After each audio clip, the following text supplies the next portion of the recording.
Halo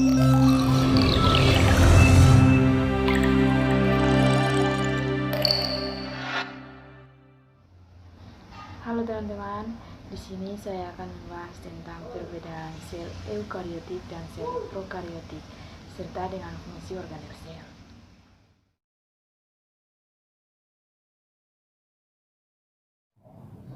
Oke teman-teman, sebelum kita masuk pada perbedaan antara sel eukariotik dan sel prokariotik, saya akan membahas lebih dulu tentang apa itu sel.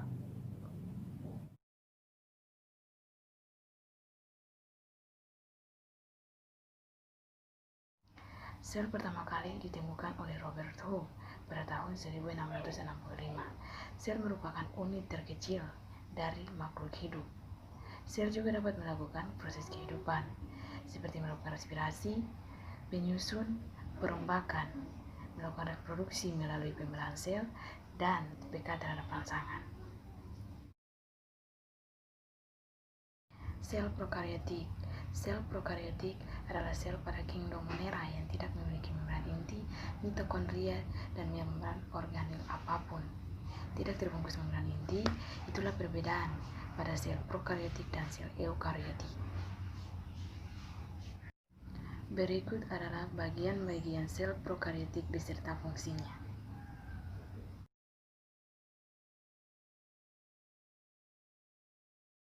Pili atau pilus berbentuk rambut halus. Pili tersusun dari protein dan banyak terdapat dalam bakteri gram negatif, mirip dengan flagellum atau flagella, tapi lebih pendek, kaku, diameter lebih kecil, dan jumlah lebih banyak. Fungsi dari pili adalah sebagai masuknya tempat genetik selama perkawinan dan membantu melekatkan diri pada jaringan hewan atau tumbuhan.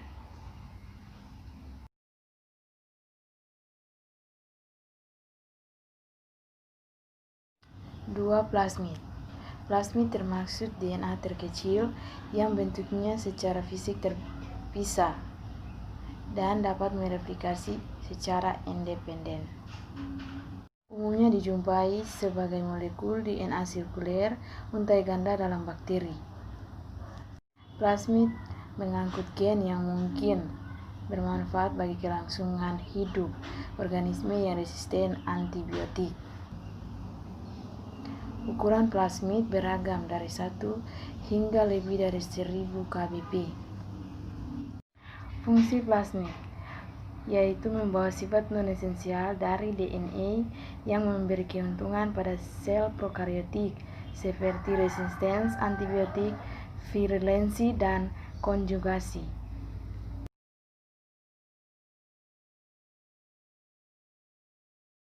Yang ketiga, ribosom. Ribosom mampu menghasilkan protein. Memiliki bentuk seperti butiran kecil dengan diameter 20-22 nanometer.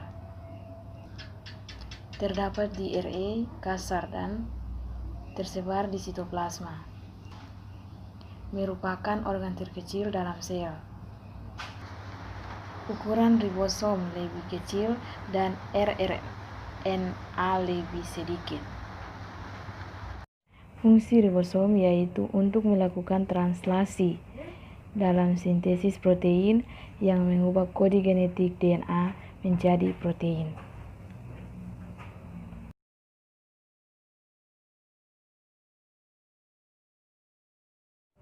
Yang keempat, sitoplasma. Sitoplasma adalah padatan sitoplasma terdiri dari organel yaitu ribosom, mitokondria, dan kompleks Golgi. Sitoplasma bersifat dapat berubah-ubah karena fase sol atau cair dan fase gel atau padat, tergantung kondisi sel. Ada sifat pewarna diferensial. Sitoplasma terdapat pada tumbuhan dan hewan. Sitoplasma berfungsi sebagai menjaga keseimbangan air dalam sel, pelarut senyawa dan protein dalam sel, tempat penyimpanan bahan kimia untuk metabolisme sel seperti protein, lemak, dan enzim, dan tempat menyerap air sesuai kebutuhan sel.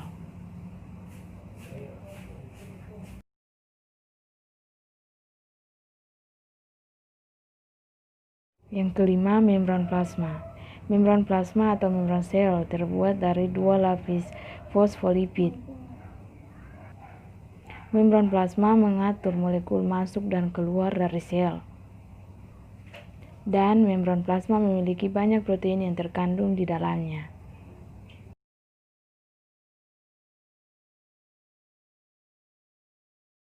Yang keenam, dinding sel. Dinding sel adalah penghalang tebal, stabil dan dinamis. Kehadiran struktur ini sangat penting untuk kelangsungan hidup sel. Bentuknya dan dalam kasus organisme berbahaya. Meskipun komposisi dinding bervariasi tergantung pada masing-masing kelompok, fungsi utamanya adalah menjaga integritas seluler dan melawan kekuatan osmotik yang dapat menghancurkan sel. Dinding sel berfungsi untuk memberi bentuk dan melindungi organel internal sel.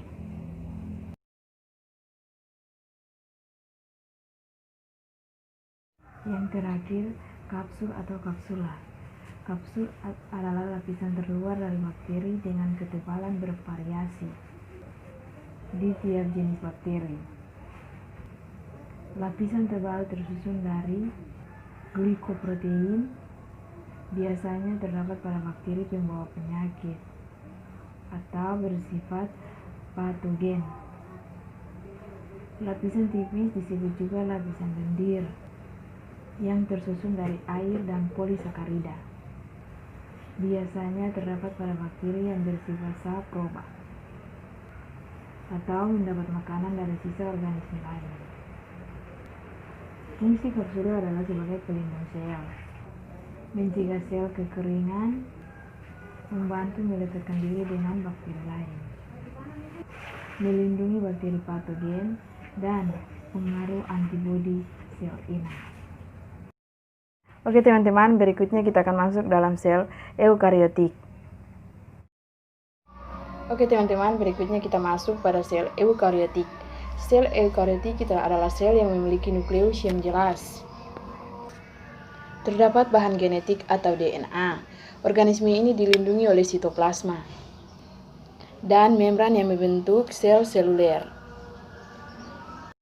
Dalam sel eukariotik terdapat bagian-bagian sel berikut. Ada membran sel, sitoplasma, inti sel, dan juga dinding sel. Berikut adalah bagian-bagian sel dari eukariotik.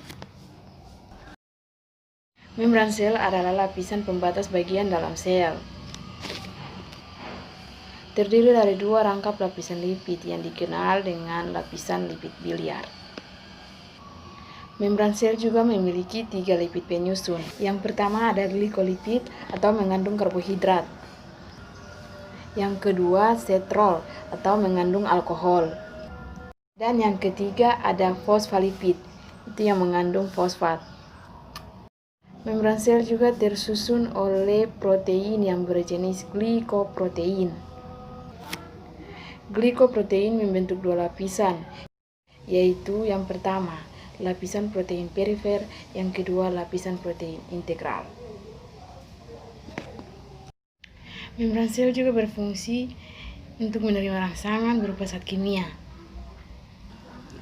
membatasi organel sel agar tidak keluar masuk, dan yang terakhir sebagai tempat terjadinya proses oksidasi dan proses respirasi.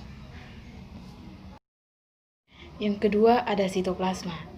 Sitoplasma berfungsi sebagai pengisi ruangan antara inti dan membran sel. Memiliki kandungan air 80% dan tidak berwarna.